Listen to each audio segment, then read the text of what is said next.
ಹೋಗ್ಬೇಕು ನೀನು. ಗೌರ್ಮೆಂಟ್ ನಮ್ಗೆ ಆಗಿರೋದು ಅವ್ರು ನಂಬಿರೋದಕ್ಕೆ ಗೌರ್ಮೆಂಟ್ ನಿಂದ ಆಯ್ತಲ್ಲ ಆಸ್ತಿ ಎಷ್ಟು ಗೌರ್ಮೆಂಟ್ ಆಗಿ ಅದು 2019 ಹಿಂದೆ ಆಯ್ತಲ್ಲ ಇವಾಗ ಅದು ಇನ್ನೂ ಸ್ವಲ್ಪ ಇದೆ ಸರ್ ಪೆಂಡಿಂಗ್. ಅದು ಇನ್ನೂ ಆಗಿಲ್ಲ, ಸ್ವಲ್ಪ ಆಗಿದೆ, ಸ್ವಲ್ಪ ಪೆಂಡಿಂಗ್. ಇವಾಗ ಪೊಲೀಸ್ ಹೊತ್ತು ತಗೊಂಡು ಬರ್ತಾರೆ, ಅಲ್ಲಿ ಫ್ಯೂಲ್ ಮ್ಯಾಟ್ರ್ ಅಂತಾರೆ ಸರ್. 20 ವರ್ಷದಿಂದ ಓಡಾಡ್ತಾರೆ ಸರ್. ಇವಾಗ ಒಂದು ಕೊಟ್ಟಿದ್ದಾರೆ ನಿಮಗೆ.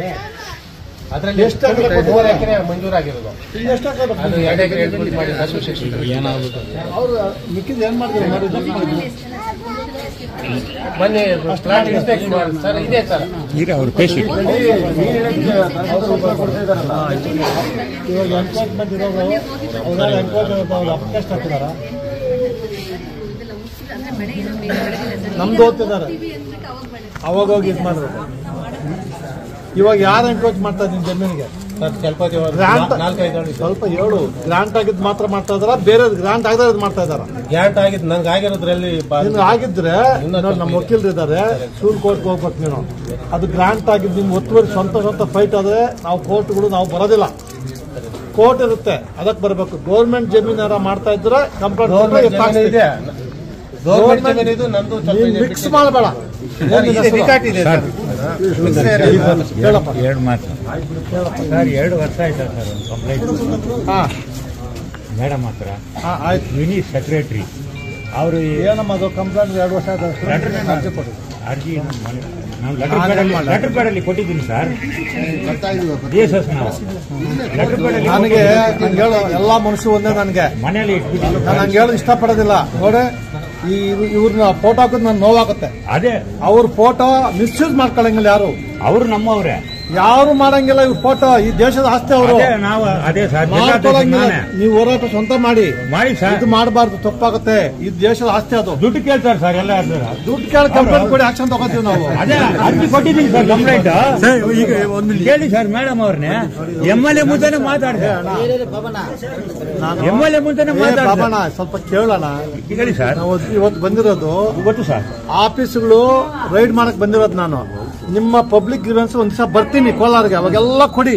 ನೀವೇ ಸರ್ ದೇವ್ರು, ನೀವೇ ಬಡವರಿಗೆ ಸಹಾಯ ಮಾಡ್ಬೇಕು ಸರ್. ನೀವೇ ಬಡವರಿಗೆ ಸಹಾಯ ಮಾಡ್ಬೇಕು ಸರ್. ಆಮೇಲೆ ಅಣ್ಣ ತಾಲೂಕ್ ಮಾಡಕ್ಕೆ 176 ತಾಲೂಕ್ ನಾನು ಮನುಷ್ಯ ಅಲ್ವನು, ಡಿಸ್ಟ್ರಿಕ್ಟ್ ಮಾಡ್ತೀನಿ. ಅವತ್ತೆಲ್ಲ ಬನ್ನಿ, ಬಂದಾಗ ನಿಮ್ ಪ್ರಾಬ್ಲಮ್ ಎಲ್ಲ ಸಾಲ್ವ್ ಮಾಡ್ತೀನಿ. ಇಲ್ಲಿ ಕಂಪ್ಲೇಂಟ್ ಕೊಟ್ರೆ ನಾವು ತಗೊಂತೀವಿ, ಅಲ್ಲಿ ನೀವು ಬರ್ಬೇಕಾಗಿಲ್ಲ, ಕೊಡ್ಬೋದು ಅಷ್ಟೇ ಸರ್. ಪ್ರೆಸ್ಸಿಗೆ ಒಂದು 2 ಸೆಕೆಂಡ್ ಸರ್. ಚಾರ್ಜ್ ಹೋಗ್ತಾರೆ ಸಂಸ್ಥೆಗೆ. ತಾಲೂಕು 3 ವರ್ಷ ಆಯ್ತು. ಬಾ ನೋಡ್ರಿ, ನೀವು ಪ್ರಾಬ್ಲಮ್ ಏನು ಅಂದ್ರೆ ನಮ್ಮ ಜನ ಪೊಲಿಟಿಷಿಯನ್ಸ್ ಕೊಡ್ತೀವಿ. ನಾನು ಪೊಲಿಟಿಷಿಯನ್ ಅಲ್ಲಪ್ಪ. ನೀವೇನ್ ದಯವಿಟ್ಟು ರೈಟಿಂಗ್ ಅಲ್ಲಿ ಕೊಡಿ, ನಾನು ತಗೋತೀನಿ ಆಕ್ಷನ್. ಏನಿದ್ರು ರೈಟಿಂಗ್ ಅಲ್ಲಿ ಕೊಡಿ. ಪೊಲಿಟಿಷಿಯನ್ ಅಲ್ಲ ರೀ ನಾನು. ವಿದ್ಯಾರ್ಥಿ 200 ರೂಪಾಯಿ ಚಾರ್ಜ್ ಕೊಟ್ಟು ತಪ್ಪ್ರಿ, ಕೊಡಿ, ಕಂಪ್ಲೇಂಟ್ ಕೊಡಿ, ರೈಟಿಂಗ್ ಅಲ್ಲಿ ಕೊಡಿ. ನಾನು ಬಂದಿರೋದು ಪಬ್ಲಿಕ್ ಗ್ರೀವೆನ್ಸ್ ಅಲ್ಲ, ನಿಮ್ಗೆ ತೊಂದರೆ ಆಗ್ತದೆ ನೋಡಕ್ಕೆ ಬಂದಿದ್ದೀನಿ. ಪಬ್ಲಿಕ್ ಗ್ರೀವೆನ್ಸ್ ಎಲ್ಲ ಬಂದಿಲ್ಲ ನಾನು. ಜನಗಳಿಗೆ ತೊಂದರೆ ಆಗುತ್ತಾ ಏನು ಅಂತ ವಿಚಾರಕ್ಕೆ ಆಫೀಸ್ ನುಗ್ಗಕ್ಕೆ ಬಂದು ನೀವು ನುಗ್ಗಿದ್ರೆ ಆಫೀಸ್ಗೆ ಹೋಗಕ್ಕೆ ಹುಷಾರಾಗ್ಬಿಡ್ತಾರೆ. ಹುಷಾರಿಲ್ಲ ನೀವು. ನಾನು ಡಿಸ್ಟಿಕ್ ಅಲ್ಲಿ 3 ದಿವಸ ಡಿಸ್ಟಿಕ್ ಅಲ್ಲಿ ಬರ್ತೀನಿ. ಇದೊಂದು ಆಲ್ರೆಡಿ ಆಗಿದೆ, ನಮ್ಮ ಸ್ನೇಹಿತರು ಬಂದು ಹೋಗಿದ್ದಾರೆ. ನಾನು ಬೇರೆ ಡಿಸ್ಟಿಕ್ ಹೋಗ್ತಾ ಇದ್ದೀನಿ. 3 ದಿವಸ ಡಿಸ್ಟಿಕ್ ಅಲ್ಲೇ ಇರ್ತೀನಿ. ಅವಾಗ ನಿಮ್ದೆಲ್ಲ ಪ್ರಾಬ್ಲಮ್ ಸಾಲ್ವ್ ಮಾಡ್ತೀನಿ. ಸ್ವಲ್ಪ ತಡ್ಕೊಳ್ಳಿ. ಅಷ್ಟೊತ್ತಿಗೆ ಏನೋ ಪ್ರಾಬ್ಲಮ್ ಇದೆ, ದಯವಿಟ್ಟು ಕಂಪ್ಲೇಂಟ್ ಕೊಡಿ, ನಾವು ತಗೊಂತೀವಿ. ಜೆನ್ಯೂನ್ ಕೇಸ್ ಕೊಡಿ. ಸುಳ್ಳು ಕೇಸ್ ಕೊಟ್ಟರೆ ನಾನು ಜೈಲು ಕಳಿಸ್ತೀನಿ. ನಿಜವಾಗಲೂ ಅನ್ಯಾಯ ಇದ್ರೆ ನಾನು ಇರ್ತೀನಿ ನಿಮ್ ಜೊತೆಗೆ.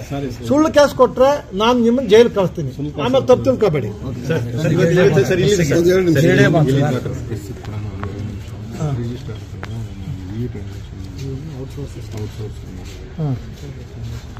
ಒಂದು ಪ್ರಿಂಟ್ಔಟ್ ತಗೊಳ್ಳಿ.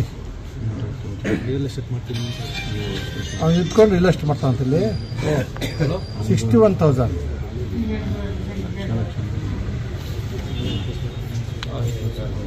ಪ್ರಿಂಟ್ಔಟ್ ನಮ್ಮ ಮೇಡಮ್ ಅಮ್ಮ ಇದು ಪ್ರಿಂಟ್ಔಟ್ ಕೊಡ್ಸಮ್ಮ.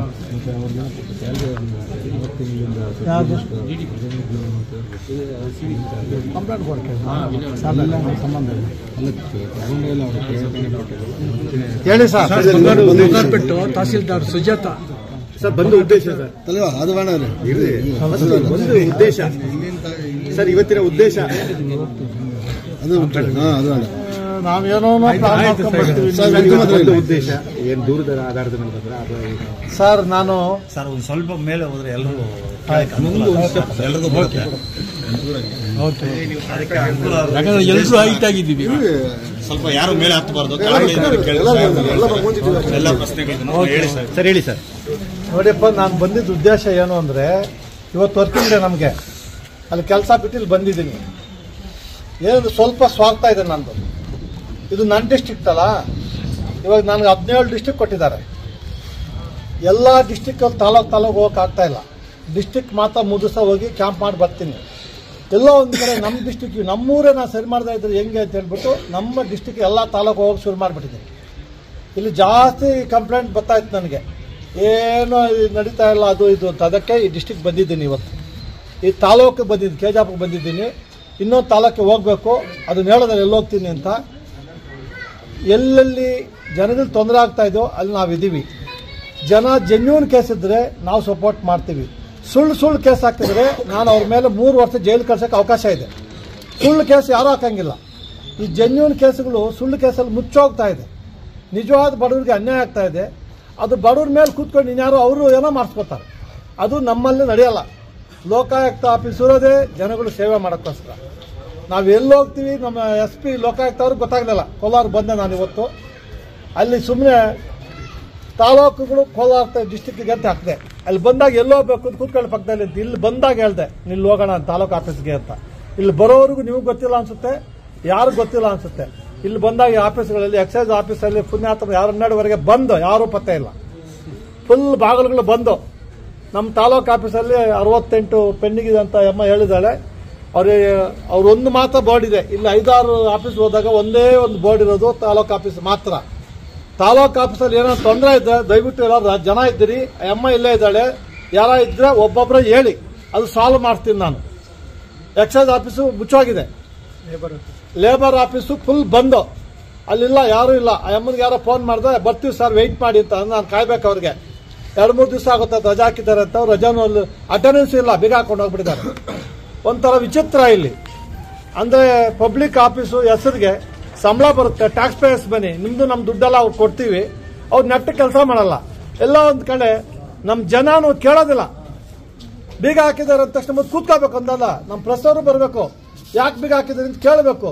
ಬೀಗ ಇಲ್ಲಿ ಎಕ್ಸೈಸ್ ಆಫೀಸ್ ಬೀಗ ಹಾಕಿದ್ರೆ 12 ಗಂಟೆಗೆ ಅಂತ ಹಾಕ್ಬೇಕು ಜೋರಾಗಿ. ಹಾಕಲ್ಲ ನೀವು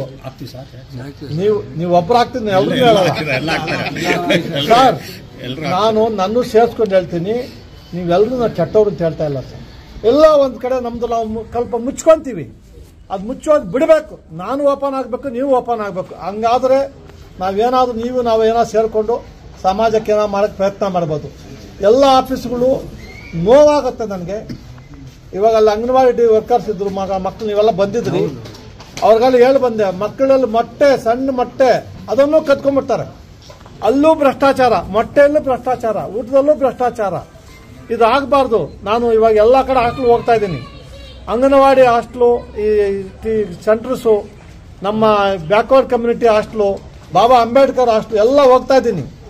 ಸರಿಯಾಗಿ ಫುಡ್ ಸಪ್ಲೈ ಆಗ್ತಾ ಇದೆಯಾ ಇಲ್ಲ ಅಂದರೆ ಈ ಮಧ್ಯದಲ್ಲಿ ತಿಂದ್ಬಿಡ್ತಾರೆ ವಾರ್ಡನ್ಗಳು. ಗಲೀಜು ಅದು ಇದು. ನಾನು ಕಲಬುರಗಿಗೆ ಹೋದಾಗ, ಅಲ್ಲಿ ಬಾಬಾ ಅಂಬೇಡ್ಕರ್ ಹಾಸ್ಟೆಲ್ ಹೋದಾಗ ಅಲ್ಲಿ ಒಂದು ಪ್ರತಿಮೆ ಇಟ್ಟಿದ್ರು. ನನಗೆ ಭಾರಿ ಖುಷಿ ಆಯಿತು. ಆಮೇಲೆ ಇದೆಲ್ಲ ಏನು ಮಾಡಿ ಸರ್ ಇಲ್ಲಿ ಯಾರು ಚಪ್ಪಲಿ ಹಾಕೊಂಬರಲ್ಲ ಅಂತ. ವೆರಿ ಗುಡ್, ಒಳ್ಳೇದಾಯ್ತಪ್ಪ ಅಂದೆ. ಆಮೇಲೆ ಮೇಲೋದ್ರೆ ಬಾಟ್ ಸಿಕ್ಬಿಟ್ಟು ಭಾರಿ ನೋವಾಯ್ತು ನನಗೆ. ಮಕ್ಕಳು ಬಂದಿರೋ ಓದೋಕ್ಕೆ, ಓದೋ ಕೆಲಸ ಮಾತ್ರ ಮಾಡಬೇಕು. ವಾರ್ಡನ್ನು ಅದು ನೆಟ್ಟಗೆ ಮಾಡ್ಕೋಬೇಕು. ಯಾರ್ಯಾರೋ ಬಂದು ಹಾಸ್ಟೆಲ್ ಇರಂಗಿಲ್ಲ. ಬಡವ್ರ ಮಕ್ಕಳಿಗೆ ಹಾಸ್ಟೆಲ್ ಕೊಟ್ಟಿರೋದು ನಾವು. ಯಾವನೋ ಬಂದು ಹಾಸ್ಟೆಲಲ್ಲಿ ಮಜಾ ಮಾಡೋದು. ಅವತ್ತು ಅರೆಸ್ಟ್ ಮಾಡಿಸಿ ಹೊರಡಾಕಿದೆ ಅವ್ನು. ನಾನು ಈ ಥರ ಅನ್ಯಾಯ ಆಗ್ತಾ ಇದ್ದಾಗ ನಮ್ಮ ಪ್ರೆಸ್ ಅವರು ಜನ ಸ್ವಲ್ಪ ಅನ್ಯಾಯಕ್ಕೆ ನೀವು ಎಚ್ಚೆತ್ಕೋಬೇಕು. ಎಚ್ಚೆತ್ಕೊಂಡ್ರೆ ನಾವು ಬಡವ್ರಿಗೆ ಏನೋ ಮಾಡೋಕ್ಕೆ ಸಹಾಯ ಆಗುತ್ತೆ. ನೀವು ಸಪೋರ್ಟ್ ಮಾಡಿದ್ರೆ ನಾನು ಮಾಡ್ತೀನಿ. ಸರಿ, 2 ಆಫೀಸ್ ಮುಚ್ಚಿದೆ, ಏನು ಆಕ್ಷನ್ ತಗೊಳ್ತೀರಿ ಸರ್? ಪ್ರಮುಖವಾಗಿ ಕೇಸ್ ರಿಜಿಸ್ಟರ್ ಮಾಡ್ತೀನಿ ಸರ್. ಕೇಸ್ ರಿಜಿಸ್ಟರ್ ಮಾಡ್ತೀನಿ. ಎಕ್ಸ್ಪ್ರೆಷನ್ ಕೇಳ್ತೀನಿ ಸರ್. 12 ಗಂಟೆ ಮುಚ್ಚೋಗಿದ್ದೆ ನಾನು, ಏನು ಸಮಾಚಾರ, ಎಲ್ಲೋಗಿದ್ದಾಣ ಅಂತ. ವ್ಯಾಪಾರಕ್ಕೆ ಹೋಗಿದ್ಯಾ ಇಲ್ಲ ನೀನು ರಜಾ ಹಾಕಿದ? ಒಬ್ಬರಾದ್ರೆ ಪರವಾಗಿಲ್ಲ, ಎಂಟೈರ್ ಆಫೀಸ್ ಬಂದ್ 12ವರೆಗೆ.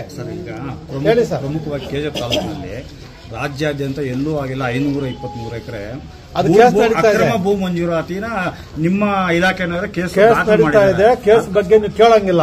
ಕೇಳಂಗಿಲ್ಲ. ಅದು ಕೆಲವು ಸೀಕ್ರೆಟ್ ನಾವು ಬಿಡಂಗಿಲ್ಲ. ನಿಮ್ಗೆ ಏನ್ ಮಾಡ್ತೀವಿ ನಾವು ಮಾಡ್ತೀವಿ, ಅದು ನೀವು ಹೇಳಂಗಿಲ್ಲ, ನಾವು ಬಿಡಂಗಿಲ್ಲ.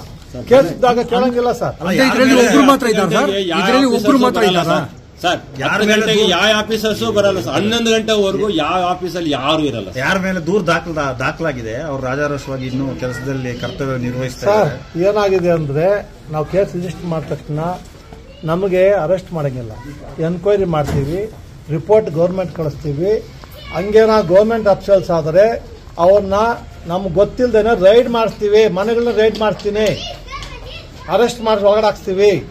ಆ ರೈಡ್ ನೆನ್ನೆ ಒಬ್ರು ಅಲ್ಲಿ ನೋಡಿದ್ರಲ್ಲ ಬೆಂಗಳೂರಲ್ಲಿ, ಆ ಅಮ್ಮ ಮನೇಲಿದ್ದಾಳೆ, ಮಗ ಬಂದು ಕೆಲಸ ಮಾಡ್ತಾನೆ, ಅಮ್ಮನ ಕೆಲಸ ಆಫೀಸಲ್ಲಿ ಮಾಡ್ತಾನೆ, ಬಂದು ಅವ್ನು ಅರೆಸ್ಟ್ ಒಳಗಡೆ ಹಾಕಿದ್ದೀನಿ. ಅಂತ ಸಿದ್ಧಾಗ ಮಾಡಿದ್ದೀವಿ. ನಾವು ಡೈರೆಕ್ಟ್ ಅರೆಸ್ಟ್ ಮಾಡೋಕ್ಕಾಗಲ್ಲ. ಕಾನೂನು ಬದ್ಧವಾಗಿ ಅವ್ರಿಗೆ ನೋಡಿ ಇವಾಗ ನಿಮ್ಮವ್ರು ಇದು ಮಾಡಿದ್ದಾರೆ, ಮುಚ್ಕೊಂಡು 12 ಹೋಗಿದ್ದಾರೆ. ಅವ್ರನ್ನ ಅರೆಸ್ಟ್ ಮಾಡೋದಿಲ್ಲ. ನಾನು ಕೇಸ್ ರಿಜಿಸ್ಟರ್ ಮಾಡ್ಕೊತೀನಿ. 12 ಗಂಟೆ ಎಲ್ಲಿ ಹೋಗಿದ್ರಪ್ಪ, ಎಲ್ಲ ಫುಲ್ ಸ್ಟಾಪು. ಮದುವೆಗಿದ್ದು ಹೋಗಿದ್ರಾ, ಯಾರ ನಿಮ್ಮ ಆಫೀಸ್ ಮದುವೆನ ಏನೋ ಬರ್ದೇ ಹೋಗ್ಬೇಕಲ್ಲ, ಏನೂ ಇಲ್ಲ. ಅಟೆಂಡೆನ್ಸ್ ಫೋಟೋ ಹೊಡ್ಕೊಂಡಿದ್ದೀವಿ, ಎಲ್ಲ ತಗೊಂಡಿದ್ವಿ. ಕಾನೂನು ಪ್ರಕಾರ ನಾವು ಆಕ್ಷನ್ ತಗೋತೀವಿ ಅವ್ರ ಮೇಲೆ.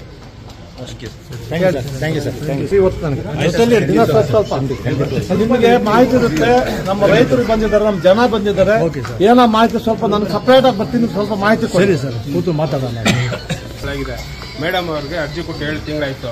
ಅಕ್ರಮ ಖಾತೆ ಮಾಡ್ಕೊಂಡಿದ್ದಾರೆ. ನಮ್ಮ ಹೆಸರು ಖಾತೆ ಮಾಡಿದ್ರೆ 7 ತಿಂಗಳಾಯ್ತು ಸರ್. ಅರ್ಜಿ ಕೊಟ್ಟು ಇದುವರೆಗೂ ನಮ್ಮ ಹೆಸರು ಖಾತೆ ಯಾಕಮ್ಮ